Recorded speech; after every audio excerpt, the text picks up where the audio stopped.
Yo, yo, yo, Wellness Posse, I think we're live. Hello! Allie Waddell here with Bert Massey. We are at Efficient Exercise here in Austin, Texas for Wellness Posse Wednesday. As you can see, we're not in my normal space.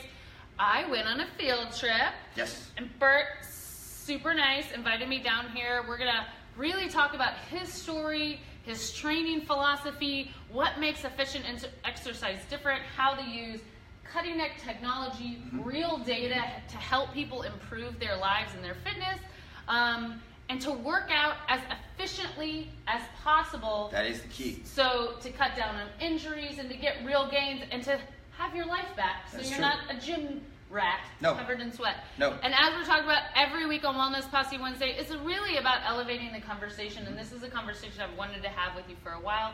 So Bert, introduce yourself to the Wellness Posse. My name is Bert Massey. I've been a strength conditioning coach for about 5 years.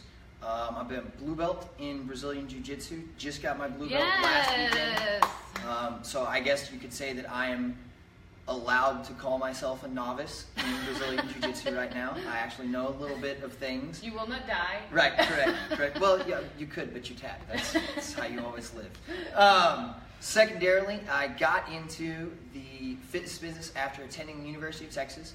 I was your normal college party kid, and then thought I wanted to be a lawyer, realized that was not it, and started training.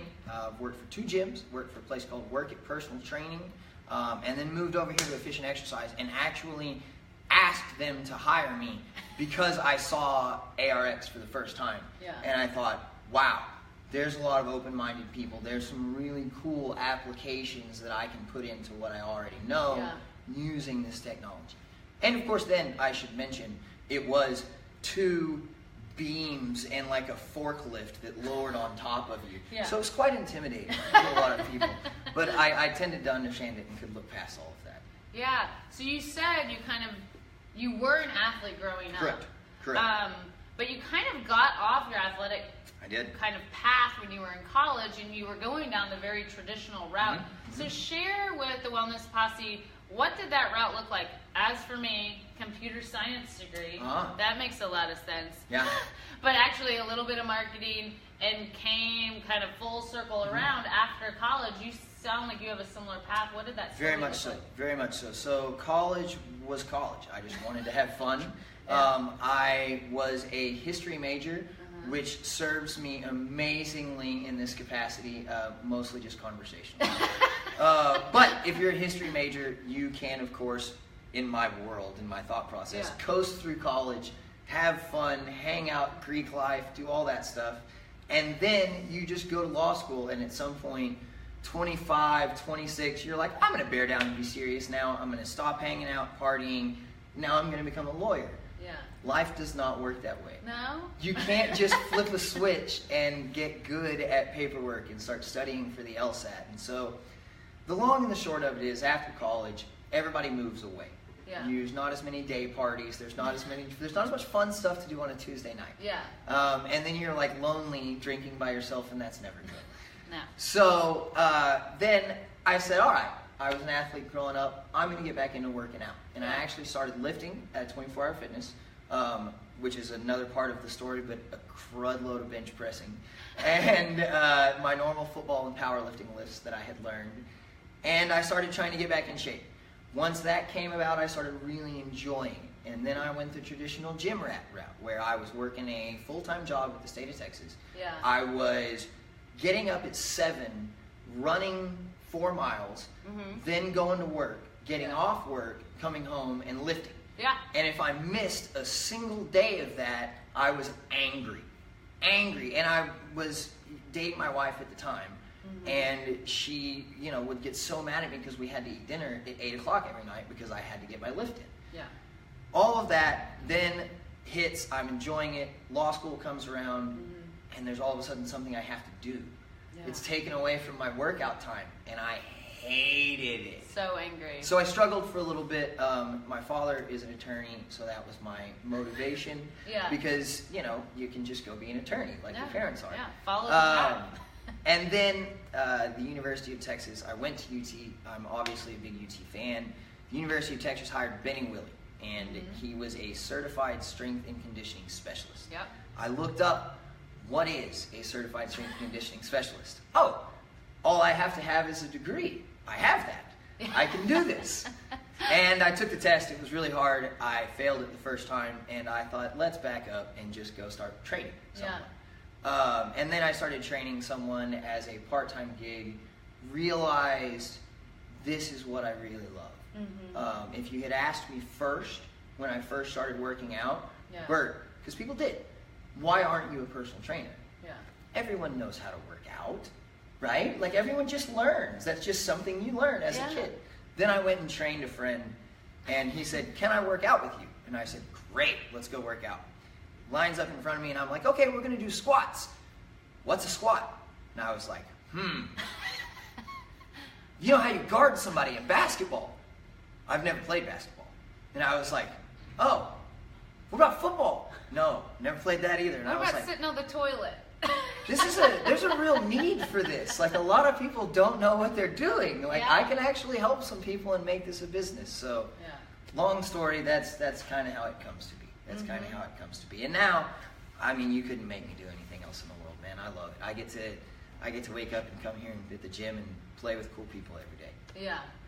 So this isn't a typical, what I would say, I mean, being in the gym business is a long time, not standard typical gym. No, What you would look at, especially like big box gym. Correct. This is a little more alternative gym. Everybody's kind of now seeing a small, more box space. Right. What makes efficient exercise different than, number one, a big box gym that probably everybody's walked into, you know, whatever? One, we're very personal. Yeah. So we're going to do small group training, partner training, one-on-one training. That's not that unusual. Okay. The unusual piece of it is that efficient exercise has been around for 15 years. Okay. ARX has been around for, I think, 6. Okay. I could be corrected on that, but Thereabouts. big gap in there. So efficient exercise started without ARX as a high-intensity training facility. What is that? So high-intensity training is any big box gym you go to. You have the circuit of Nautilus machines. Correct. You have the leg extension, you have the chest press, you have the row, you have the pull down, and you have 20 machines, and you spend a lot of money on those 20 machines. Yeah. So efficient exercise, when it started, had Nautilus machines all over. Okay. And the high-intensity training method is a time under tension. You get as heavy of a weight as possible. I always like to use the pullover motion as an example. So I would pull as heavy of a weight as I can get right here and let it down as slowly as possible. You would want to stay really tense the whole time and work like a 3 to 5 second count up and a 3 to 5 second count down. Okay. This emphasizes the eccentric portion of the motion, strengthens ligaments, strengthens bones, strengthens all of those connective tissues. Yeah. When I got here, I was a classically powerlifting, football, strength and conditioning guy. And what the hell is all this Nautilus stuff doing in here? And why is there not a barbell or an open space in here? Yeah. You get better, you're open-minded. I read about high-intensity training. I read that the time under tension is a principle. So what we've now done with ARX and your kettlebells, you can't see them, but there's a squat rack, there's a cable machine, and no Nautilus machines. So what we did was take the principles of high-intensity training and now apply it to ground-based movement and work on foundational principles of ground-based movement. Once we have a person, I like to use the word activation. Yeah. If a person can feel a muscle activate, then we know good stuff's going on there. We know we're going to alleviate whatever irritation's going on in their life. I don't like to use the word pain, but often it is. Yeah. And then we can put them on ARX in a zero gravity atmosphere, and they can really start to work on those weakest links in the movement. So I would say what makes us different, without all of that in a much shorter explanation, we want to build the foundation of every single person, because I'm sure Allie would agree with me, even her and I working in the fitness industry, I'm sure she knows her weaknesses. She knows what she's not good at doing. The list is long. I know what I'm not good at doing. For me personally, it's stability in my right leg and strength in my left shoulder. Yes. I'm a throwing athlete. I've played baseball and football my whole life. So there's a Cross. strength. Yeah, there's the posterior slings. Yeah. All of that stuff is really strong one way and not the other. Mm-hmm. So I know if I'm applying the principles of efficient exercise to myself, Mm-hmm. I need to work on that left shoulder, right hip, and that connection between the two, because that's going to weaken my core. Yeah. So as soon as I can find that out about someone, I want to strengthen that weakest link, and then I want to put them in ARX, which is of course zero gravity, moving back and forth to where they can adjust their movement in the middle. Mm-hmm. And they can really make sure that they feel this corrective work that we're trying to do. Explain what you mean. Well, first off, kind of explain the basics of ARX, Sure. and then what do you mean by zero gravity movement?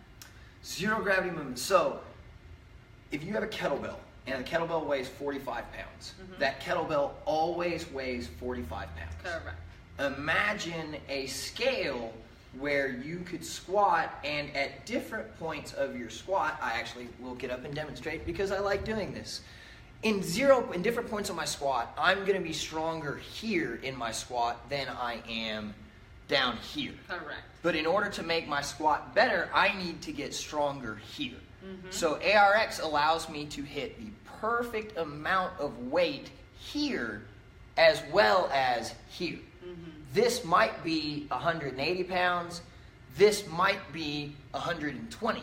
But ARX isn't going to determine the difference. Your effort is going to determine the difference. So imagine, I like using this explanation too. Imagine an NFL football player. This can reach his max because it's a motor-driven platform. Yeah. So it can be as high as I need it to be. But at the same time, I can take Allie's, I don't know, grandfather, Yeah. put them on there, and they may never have squatted before in their life. And they can Because there's still- no entry fee of weight.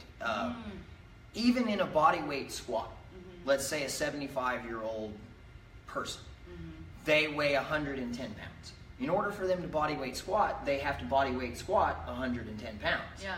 Here we don't have to. Yeah. We can get a deadlift that's 2 pounds, 1 pound, 5 pounds. It changes each and every way. Yeah. So that we really want to teach activation of the core, and that everything is based off of proper movement and functional range that the person can use. Yeah.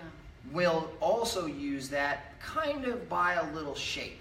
If a person starts working right at the edge of their central nervous system, they'll kind of start to shake.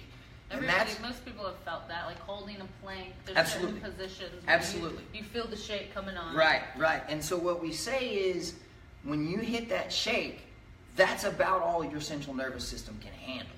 So don't try to push through that shake, because then you're going to get into compensation, some bad activation, maybe a knee caves in on the leg press, something like that. But if you ride along that shake, the corrective changes are out of this world. It's something that a lot of people are doing with functional range conditioning, which I know we were talking about before. Yeah, we were talking about FRC right before we started, and FRC is a strength and mobility modality that has literally changed a lot of my training philosophies over the last probably 2 years, as well as especially rehab for injury and just general mobility issues. And we'll share the link so y'all can follow up on that. But the one thing that they're really big on is this engagement, going in to every motion. And I don't care if you're stretching, doing your mobility training. To turn your central nervous system on, you have to hyperflex everything in your body as you move through the movement. And that is something that you really train here at Efficient I really try to teach that. Bruce Lee calls it the throwing everything into one punch. You have to punch with your entire body. If we're going to squat, I want to squat with your entire being. The whole of your person, of your activation and central nervous system. The good things that happen that are also things that Allie's discussed in different videos, if you keep that tension and you keep that central nervous system activation, you're going to start breathing correctly. You're going to start feeling different muscles that you wouldn't have felt before, and you're going to feel your real limitations as to where you can't feel activation. I think one of the biggest things that goes along with, I'm going to lead her there, but kind of my myth-busting thing is the sweat angel, like really, really sore in a workout. I really don't care what an exercise looks like, as long as you can explain to me, I'm doing this because I need activation here and I need to get stronger in this area. This allows me to do that. That's great. If you're doing an exercise, I don't care what it is, and you don't have activation, you are wasting time and probably causing dysfunction. That, I think, is the biggest thing that we would teach a new client at Efficient Exercise. We don't want to waste any time.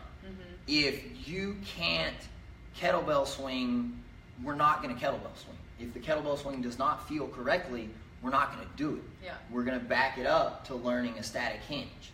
Because there's really progressions for all of these movements, and for a while, it might be an isometric hold.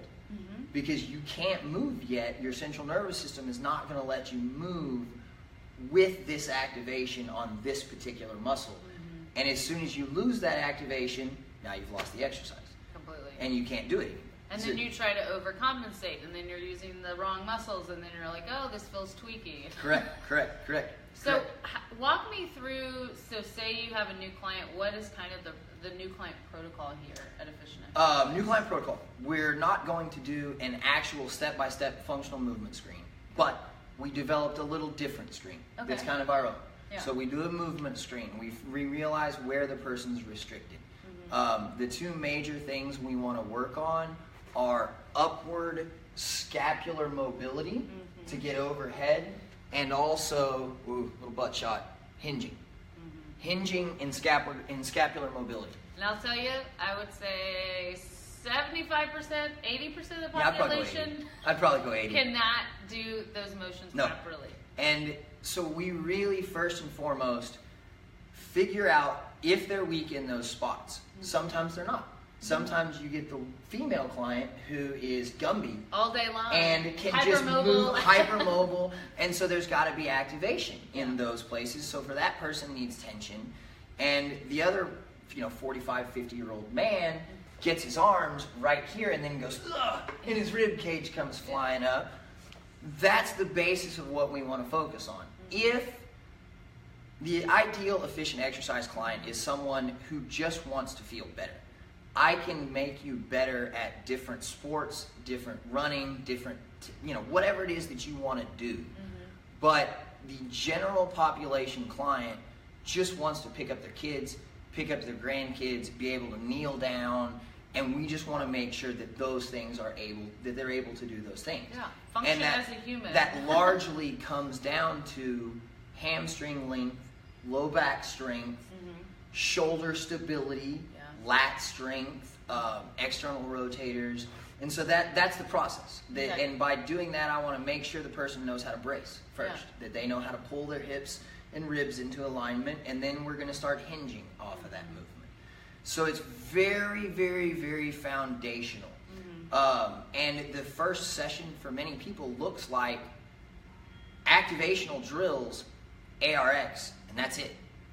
Because now we can get real benefit off of it. Then I want to add something in later that becomes what I call a meat sandwich, or something that's really fun that makes the person feel cool. That they can do, that they're not going to hurt themselves. Perhaps it's a sled push. Perhaps it's a trap bar deadlift. Perhaps if the person can do pull-ups, we'll let them crank out a couple of pull-ups instead of ARX that day. There's a portion to that, and I would say that's the balance. But what makes us so unique is really working foundational, but using ARX to accelerate those gains. Where someone, good example of this. I have a 73-year-old man. Oh, awesome. He is an attorney. Okay. He's been sitting at a desk for forever. Yeah. I could get no lat, no back activation in him at all. It was all front of the shoulder. Everything was front of the shoulder. That would probably take me, without ARX, months to get him to pull correctly. I had him in 3 weeks. I've had that client. I had him in 3 weeks. Yeah. 3 weeks. I could physically see his lats shaking. Turn on. And I can physically see him sitting a little taller. And so what ARX does is just provide far more force than we can get in any other way, and I can get it perfect. And safely. Yeah, absolutely. Yeah. Absolutely. There's no drop ever. Yeah. There's, if anything ever feels funny in the movement, stop. Yeah. Pause. Stop pressing hard. Yeah. And then we go, hey, Allie, what's up? What'd you Yeah. feel there? What's wrong with your knee? Yeah. Let's look at some different things. Why did that happen? Yeah, that's generally the idea. Yeah. I love that. So you... Simple, not easy. Most people will hear this and be like, "Wow, that's different than most things I've heard."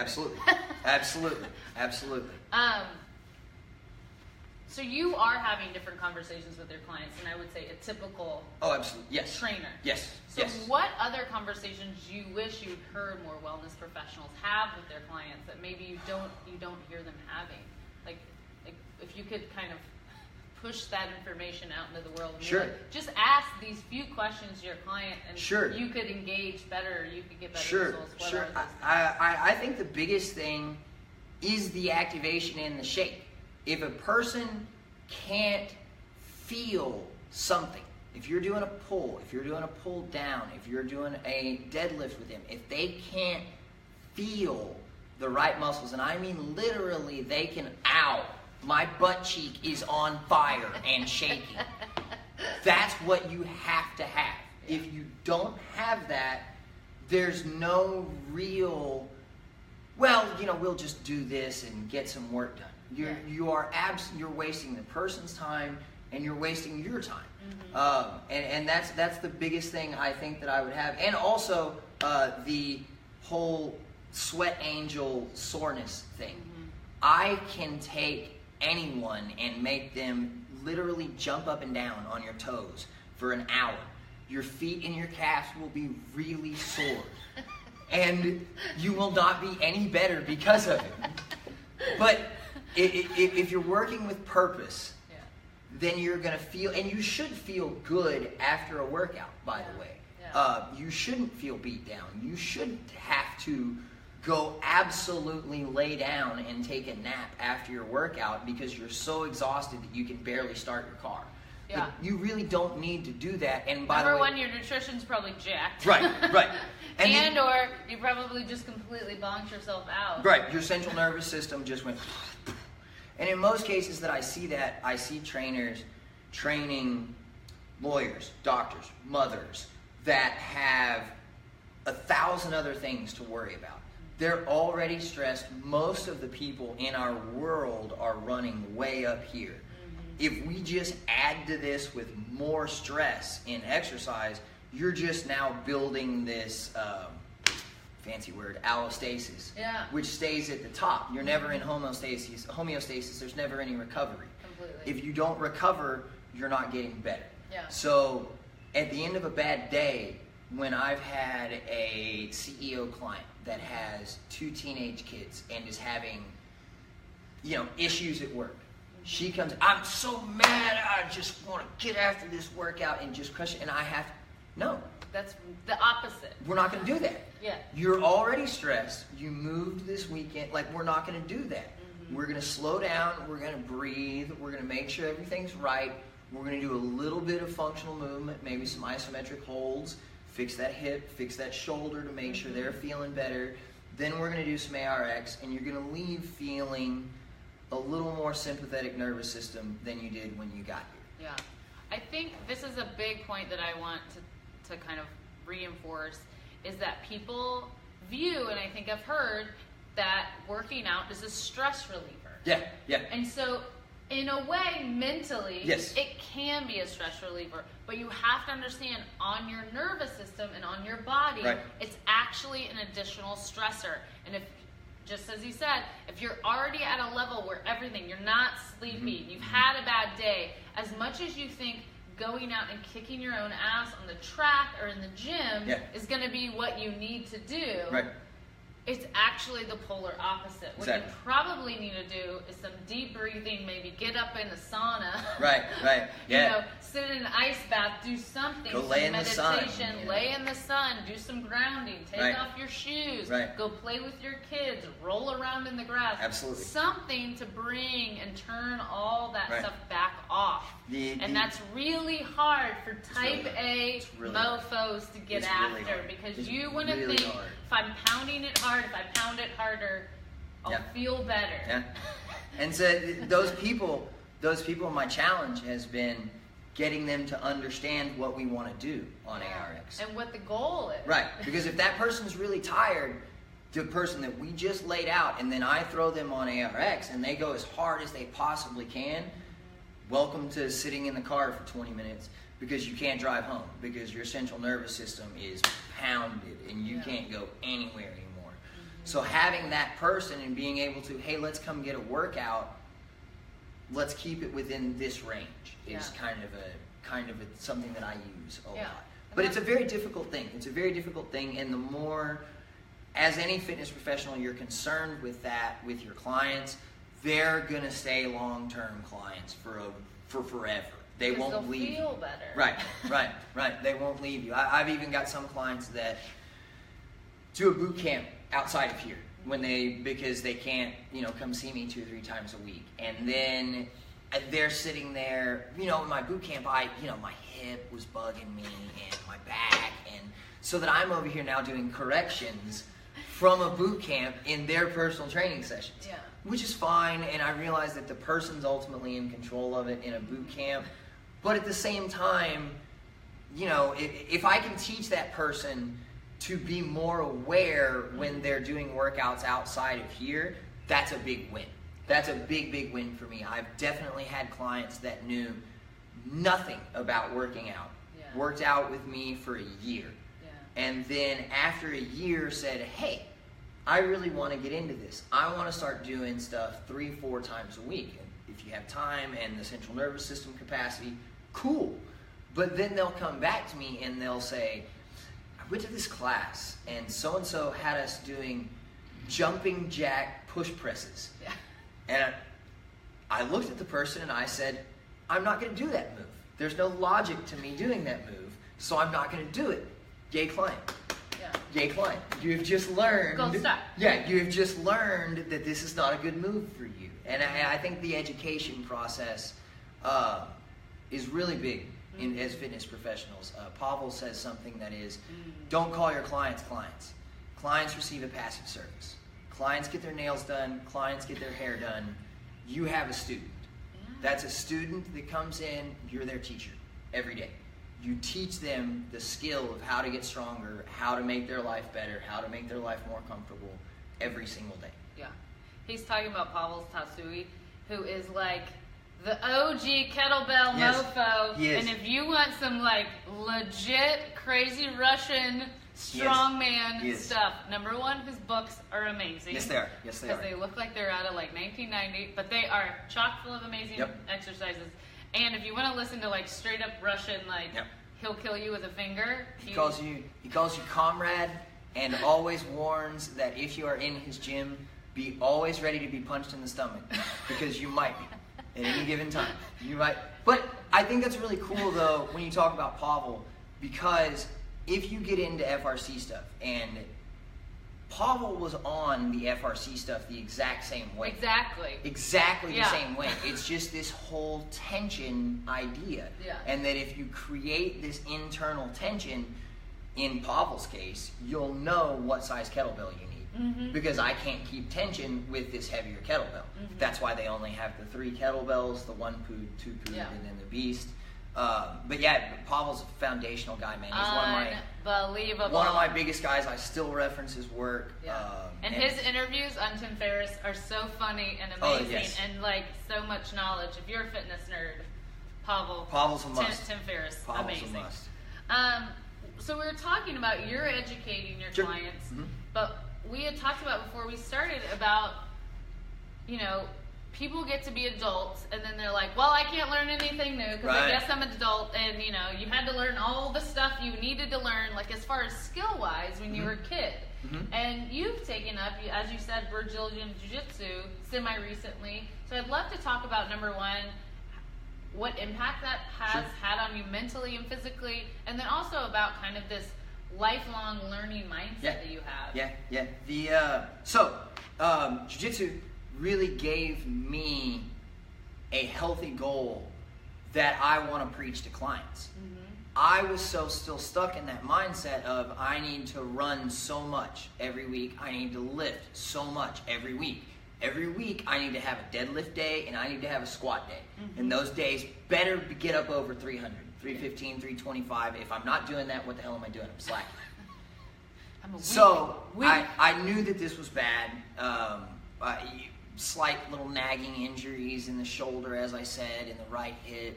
And where's the end of the game here? I'm running a gym now. I'm full-time. I can't chase 500 pounds. I'm about a 165-pound dude. I'm pretty sure that no matter what I did without getting fat, I can't get up to 200. Which means that I'm not ever going to deadlift like 700 or something. And it's probably not a healthy goal for me to chase. So, having been a kid, growing up, I was in love with Jean-Claude Van Damme. You were? Oh yeah, man, I wanted to be Van Damme. Rocky, all those movies. I've said, slight detour, I probably do what I do because I watch so many 80s action movies. When I watch 80s action movies, like Ivan Drago and Rocky, that's just how men, that's just how men look. Yeah. Like, you grow up and you're a man, and that's what you look like. Of like, course you're shredded. All day long. So, that could be why I do what I do. But anyways, I still had the interest in martial arts, and I did all the research in jiu-jitsu. I'm also not a patient person. This is why I chose jiu-jitsu. It is entirely patience. Yeah. You cannot come in and do anything, and I don't care how strong or how much you think you know, you will freak out and look like a moron your first day in class. It is impossible. And so that's why I did it. Because once I started going, and if you're not familiar with jiu-jitsu, it's a grappling art. There's a lot of grabbing. It's very, very close. It's joint locks. It's strangles. It's not kicks. It's not punches. Any of that stuff. And once I got there, you're rolling with full-grown men that know far more than you do. So if you want to find your weaknesses, go do that. Because then I did. And I cannot go to jiu-jitsu on Tuesday night and squat 340 the next day. Wasted? Can't do it. I was too tired. Yeah. So it was a process where I could practice patience. I could learn something. It took me almost 2 years to get my blue belt. It killed me. Drove me crazy every day. I had to change my lifting tactics. It put me in a really uncomfortable spot. And I think finding comfort in discomfort is the big thing. That now, 2 years later, I would never go back to working out the way I did because it was a complete waste of time. And the entire fitness goal has changed from being as strong as I possibly can to being as healthy as I can and being as good of a jiu-jitsu player as I can possibly be. So if everyone could find that thing that you can learn and pursue, your fitness becomes such an easier task. Yeah. Pavel's got a thing that, because we talked about it a minute ago, where he does Turkish get-ups and kettlebell swings. It is one of the most brutal workouts you'll ever do. I love it. And it's all you have to do, and you are like spent. How many times, though, but so good. You've known about that workout? Yeah. How many clients have you told about that workout? Almost everybody. How many clients have ever gone and actually done that workout? Not without you. No one does. That's the thing. So it could be hardly anybody. Like, if you could figure out, like, you could get a great fitness regimen just with Turkish get-ups and swings. I try to get people to do it all the time. No one does it because they're hard.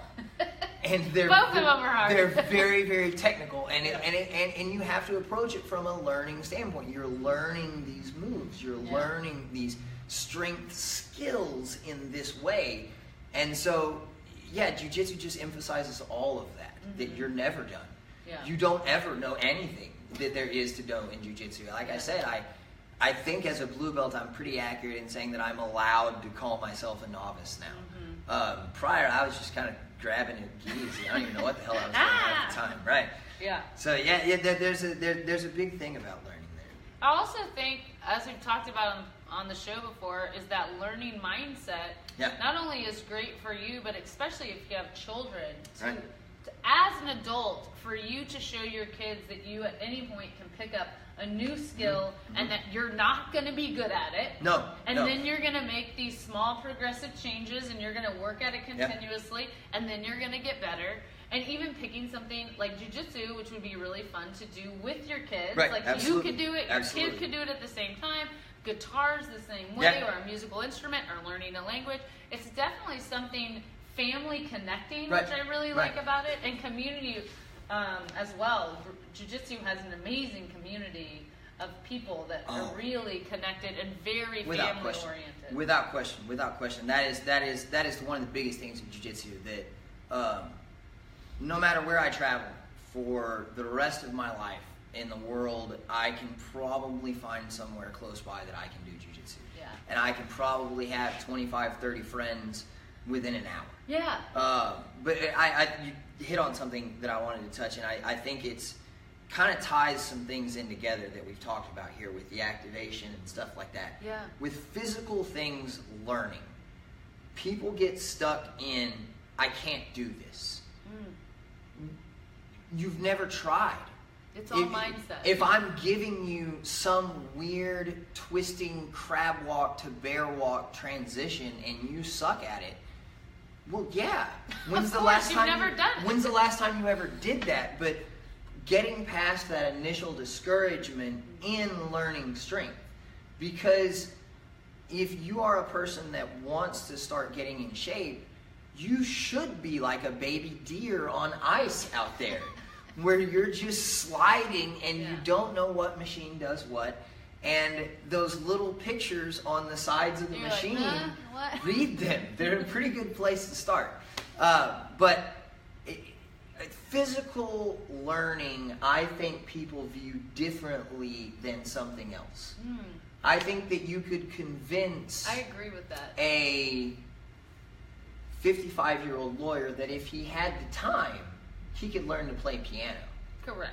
But I want to convince that 55-year-old lawyer that he can sprint. But he hasn't sprinted in 20 years. That doesn't... You lose these abilities because you don't use them, but you can pretty much always gain them back. I think that that's something very big in the physical learning thing. Because it's a very different feeling. If I sit down and I suck at piano, I just suck at piano and I go on about my life. But if I try to stand on my right leg, and literally I can't stand on my right leg without losing my balance, that can be very discouraging. And people can get very scared of that.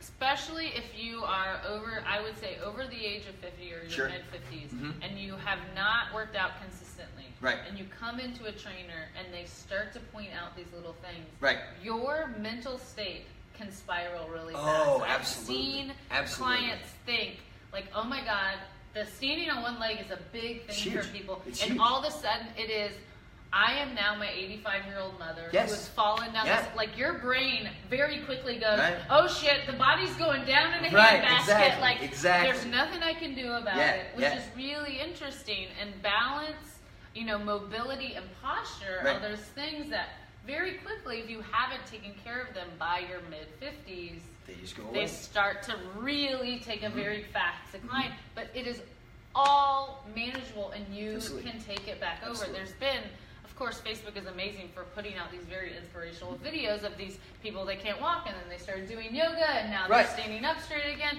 You can start at any age. It's just back to the jiu-jitsu thing. My professor always says this. A black belt is just a white belt that never quit. Oh, if you're good, like if you just keep doing something over and over and over and over and over, you're gonna get to be able to do at least a semblance of that thing. Yeah. But it's the tenacity, the stick-to-itiveness that to keep trying and to kind of accept where you are. I think on the other end of that, the person who gets really discouraged because they can't stand on one leg, something Allie's talking about, is 45-year-old guy that was an all-state quarterback. And he comes into you and he hasn't worked out in 10 years. And he comes in and he's like, I bench 350. You know, I squat, like just a minute ago. I squat 245. And it's like, okay, well, when's the last time you did that? 10 years ago. Right. So you've been pretty much sitting at a desk since then.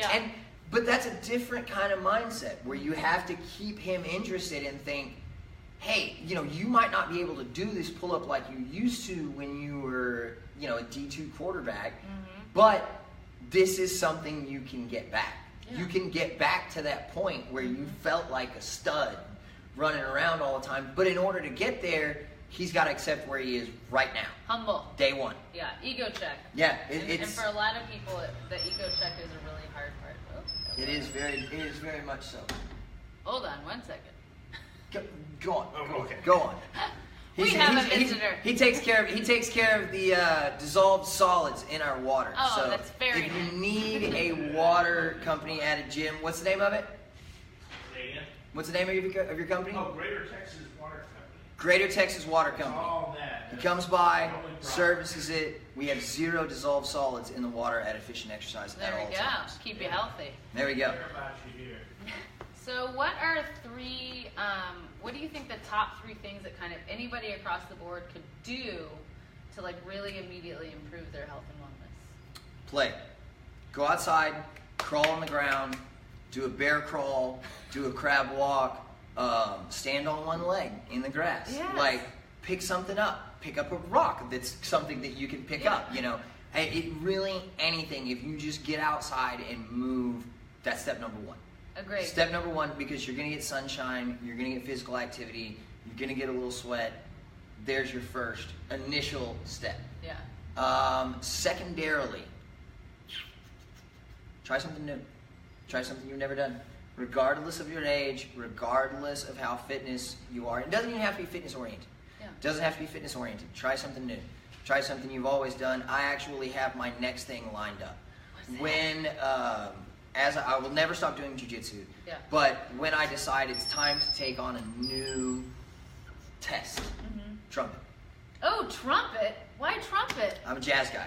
Oh, I love jazz. yes. I love jazz. My dog's name is Miles. So someday, That's a good one. someday you may find me sitting on a lonely cliff somewhere, wearing a fancy suit, playing a really sad ballad on trumpet. Yeah, or maybe in front of Trader Joe's, like making some extra money. It could be marketing play. I'm not good enough yet, though. You can't be out there having me just wail on it.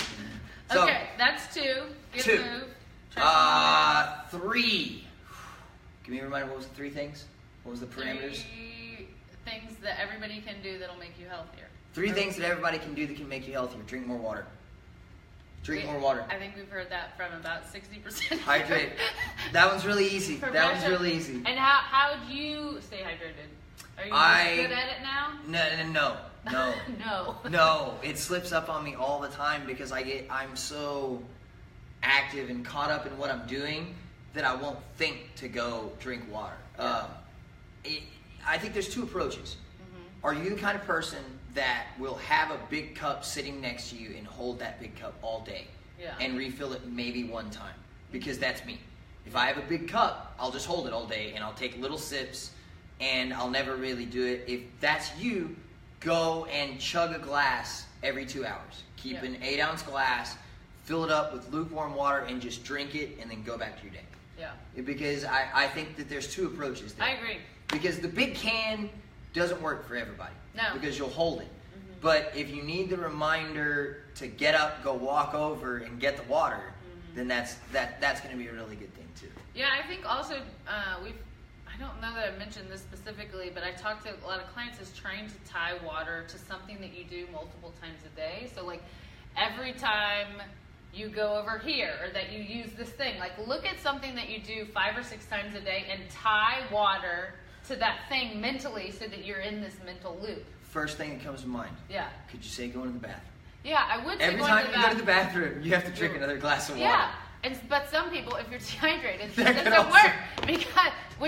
That actually was my initial one, but I had a client that was professionally dehydrated. She only went to the bathroom twice a day, and I was like, this is not going to work. No. We're going to have to Yeah, find yeah, something yeah, else. yeah. And so hers was every time at her office, she would get up and go into like the break room. Sure. She would get a whole cup of water and drink a whole cup of water. And she was like, I do that as a mental break to like get up and walk Perfect. from my desk. Perfect. So it was really easy for her to tie that. Perfect. Perfect. So this is the last question that I like to end with, which is, part of this process of Wellness Posse Wednesdays is to share that wellness professionals are real people that struggle just like normal people. And so I like everybody to share a time in their life. It can be very specific or it can be a little more general, where maybe you fell off your kind of wellness path. Sure. And when was that? How did that happen? And then how do you feel like you got yourself back on track? Oh man, post-college. Yeah. I think I talk about sometimes to people the post-college time, because you've had your friends, and if you hopefully have a good college experience, and then they move away, and you don't know what you're going to do. And I think it was just a busy thing that kind of pulled me out of it. And I'm kind of lucky in that I had that to go back to. Yeah. I knew and I wanted to make sure that I wasn't the 45-year-old guy who was a D2 quarterback and talked about how much I used to be able to lift. The glory days were behind you. Right. And so I didn't want to be that guy. The other thing is figuring out what you want to do and pursuing it, and mine was fitness. So once I kind of got, it was kind of a double-edged sword for me, because I got back into it because that's what made me feel better about myself. Yeah. Let's be honest. I mean, I was growing up, I was always a vain person. Yeah. I wanted to look really good and dress nice, and I kind of fell off of that. I was skinny and scrawny and partied too much. And I think Austin especially just lends itself to that. It's so easy. Beautiful. There's so much stuff to do. Right, Lots right. of bars, lots of pretty girls. You just get caught up in that. But finding some sort of accountability to yourself. I have to do this every day. I have to do this, and we'll do it for forever. That's the thing I tell people about making habits. And I think the answer to that question of how do you get out of your dark place is find a habit, find a hobby, find something. And I don't even care if the first thing you try you hate. Try something else. But when you find something that's decent, keep going no matter what, and then put it in your head as, I'm going to do this for forever. And then one day, if it's like a health hobby, maybe it's drinking water or something, you feel great and you go get some blood panels done or something, and you're in great. You're very hydrated. Organs look great, everything. And then wow, it's been 4 years and I thought I could never stop drinking water at 8 ounces at 10 o'clock every single day. Yeah. Neurotically drinking that water at that period of the time of day, but eventually you can relax on that. Eventually you can relax on that. Same with fitness. I like the one move. Yeah. If you're going to do Turkish get up, one Turkish get up a day, every day, eventually you're doing a Turkish get up with a person on your arm. Or, something When I did really, my really kettlebell huge. training, that guy did a Turkish get up with a girl. That was amazing. It's the I was fancy, like, ooh. it's the fancy kettlebell parlor trick. It is. I really think that what that reinforces and what it does mindset-wise is when you stick to things continuously, it reminds you that you can stick to things continuously. Right. So then it allows you to play the add-on game where you're like, well, I got the water thing down. I could do that for 2 weeks. What another tiny thing could I do? What if I just did 6 deep breaths every day when I woke up in the morning just to clear? What if I turned my shower all the way cold at the end of my shower and did some Wim Hof? Yeah, there you go. Woohoo! You'll wake your shit up right fast. So here's the add-on game exactly as I played it. It started as every morning I was going to get up and I was going to do the sunrise salutations yoga routine. I was going to start off with that every day. Then it kind of became, now I'm going to breathe a little bit while I do that. Then it was, well, okay, I'm doing that and I'm working out. Now I need to start eating a little better. So let's start with lunch and breakfast. Let's get those two right. And now I'm moving in another week, so it's going to increase my drive. So when I increase my drive, guess what I'm going to do? Increase my food prep. Sundays is going to be food prep day now, which I've never done before, because I have all the other habits previous. Yeah. Sunday meal prepping doesn't seem difficult now because I don't have to think about it, because I've done all the other previous steps. I now know what I should eat. I know how I should be eating. Yeah. And by the way, that is not the part of fitness that I enjoy. I can nerd all day and talk about muscles and activation, ranges of motion, rotation, all that stuff. But when you start asking me questions about nutrition, I'm like, really? Like, I understand this stuff, but I really hate talking about it. I don't want to go over. So that's the last piece for me. Yeah. It's the last piece for me. It's the thing that I struggled with the most. So now, like you said, the Addon Game, that's the next thing. Sunday's meal prep day. We'll have a breakfast little casserole made every day. I love it. For every week. And I actually stole your idea with the roasted chicken and the squash and something else you had on there. Yes, roasted chicken with squash. Right now, it's turning into my favorite season of fall. So roasted chicken, here we come. Now, I might have to get that recipe. I got it. Okay, now we go on to the rapid fire questions. Okay, go. What is like top 3 or 3 of your favorites? Wellness professionals, blogs, companies. Ready with this one. Info sources. I'm ready with this one. Ido Portal. Oh. Max Shank. Oh. Max Shank is the more approachable, more educational, less handsome version of Ido Portal. Ido Portal will scare you, but yes, he will. He will. And then 3, one of the 2. I don't care which one it is. Yeah. Dan John, Pavel Tsatsouline. Both amazing. Both, because you're getting the weirdness in Ido. You're getting the weirdness explained with Max Shank, and then Max will kind of bring the connection between Dan John, Pavel, and Ido, and then hopefully you can draw the answers there. Yeah, I love that. So do you have a morning or evening routine? So you said you do. Do you still do the sun salutation? I do. I'm changing it a little bit, just because I can. I'm getting more flexible now. But yes, I still stretch every morning, regardless. Do you have like a set limit, or you just kind of move certain moves that I want to do? Usually takes about 5-10 minutes. Okay. Do you have anything else that you do during that time? No. And is that right when you get up? Exactly. Okay. Immediately. Like if it's cold in the house, I'll walk in the other room and put on a pair of sweats. So before I start moving around. But that's every day without fail. And that is, I think, the biggest thing. Max Shank. for tightness, hips, shoulders, things like that. If you want to start progressing these injuries, these things, first thing in the morning. Like, you have to start your day right, and that's it's not a large time period. I think people think of this as like some huge thing. Right. And that's why I love Max Shank does 5 minutes movement flow, and he has it all on his Facebook, Instagram, and you can just follow along with it. And it is 5 minutes. It takes you no time. You can do your breathing in it. I would imagine that I don't even do 5 minutes. Yeah. I would say it's probably about 2, maybe 2.5. Just kind of move it around. Yeah. Do you have an evening routine?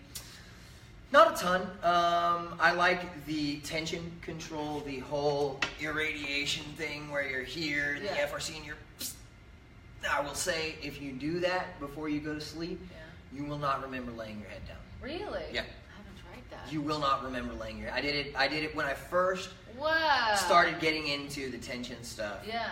I was just doing it because I wanted to up until night, and my wife looks over at me and goes, "What are you doing? Why are you gonna go to the bathroom on the floor? Like, all I see is you shaking, sitting there in crisscross applesauce position." Right. And I'm not kidding. After I did that, I went and laid my head down, and I do not remember going to sleep. Ooh, this might be a new 30-day challenge. I can't promise. I can't promise. Like it. Try I'm it. gonna try it. Try it. I like it. What's your spirit animal? Wow. That's a deep question. I'll go dog. I'll go dog. Any specific kind of dog? Boxer. Oh, kind of goofy. Boxer, Rottweiler, big goofy dog. Big goofy dog? Big goofy dog. Do you have a goofy dog? I have a small goofy dog. I Yeah. used to have boxers when I was in high school. Yeah. The place does not allow. So we have a Boston Terrier Schnauzer mix. What? Guess what his name is? What? Oh, Miles. You just told me Miles. Miles Davis. Oh, that's awesome. Terrible person, great musician. What's your superpower? Like as a person, as a real human. Can change quickly. I can get over things quickly.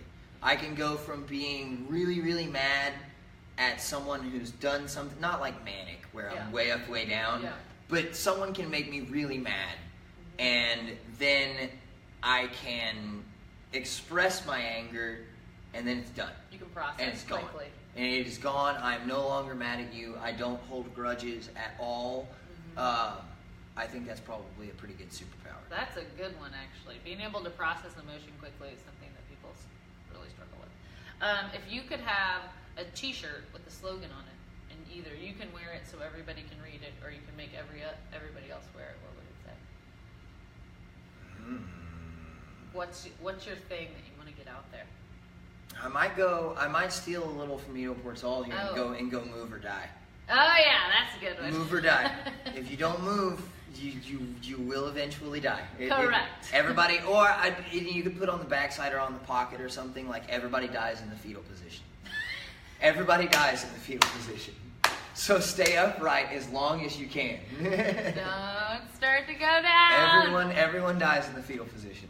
So this is our last question, and it is, what advice would you give your 16-year-old self, and what advice would your 90-year-old self give you today? I would hope that, we'll start with the 90-year-old self. I would hope that the 90-year-old self would first of all say, well done. But then secondarily, he would say, enjoy every minute. Make sure you really enjoy every friendship, every interaction with someone. Because I think this happens, I don't want to make it sound like I think I'm an old soul or anything. I'm only 33, but stuff goes away, and you don't have the same friends that you do at 16, and you can't. And you won't see them all the time. So I would say just cherish would be the 90-year-old. 16-year-old version, calm down. Just calm down. Calm down and just let the world come to you. Because I think I was so hungry then, and I just wanted to be, a grown adult living and on your own and everything else, and that it's not what it's cracked up to be, and you don't know anything. You really don't know anything at 16, and I think anyone who has any advice for themselves other than stop being an idiot for your 16-year-old self, you haven't really figured anything out yet. Yeah. Because if you think that you were smart at 16, you probably still haven't figured it out. Because Correct. I think everyone that's 16 is kind of a moron. Well, of course, you just haven't had the exposure to No, life. It's not your fault you're a moron. You just haven't had enough time on the planet. No, you really haven't. Yeah. You really haven't. Just really, at least I did, and I think a lot of people you want to rush through it so bad. Absolutely. You want to be at the next step. Yeah. And then you get to the next step, and you're always going to the next step as opposed to really settling in and feeling how great it is. And I think that's a great thing to remember at any age. And one of my biggest pet peeves is people bitching about their birthdays. Oh, yeah. Because I'm like, you could be dead. Those are the two options. You can have a birthday, or you could be dead. Yeah. There's no, in between. I love especially what you do with birthdays for women. Yeah. Because I think women fall in that trap more where they start looking for the birthday. Oh my God, I'm 35 now. What am I going to do? Well, it's I don't know what you do at 34. start lifting. You know, get yourself better. Be whatever you Dudes. want to be. And my other thing is when people bitch about their birthdays and they're still young. Yeah. And I'm like, do you know how pissed your 80-year-old self is going Right. to be that you were bitching that you're Right. now 38? I'm Right. like, oh, Lord, please stop. Birthdays. Yeah. You gotta look forward to those birthdays. I can't wait until I'm like 45. I love every year that I am, and I actually don't have that issue. But I think it is a lot about acceptance, and people have an issue with accepting where they are, and that there's greatness in every age and in every stage of your life if you choose to look at it like that. One more reason to do jiu-jitsu. Yes. Be aware of the old man or woman in a young man or woman's sport. Yes. It's an old man's game. Yeah, they will. Do not think that you can beat up that 60-year-old dude in your class. No. He will choke you out. He will choke Every you time. out very quickly. I love that. But that also gives you something to aspire to. Absolutely. Well, that's it for Wellness Posse Wednesdays. We're actually going to come right back in just a second with a second version live video we're going to do. He's going to put me through a little teensy mini thing on the ARX. But I want to cut it off here, and then we'll rejoin you in just a minute. Thank you so much for having me. Thank you so much. Yeah, thank you All so right. much. I really Thanks, Wellness appreciate Posse. it. Really appreciate it.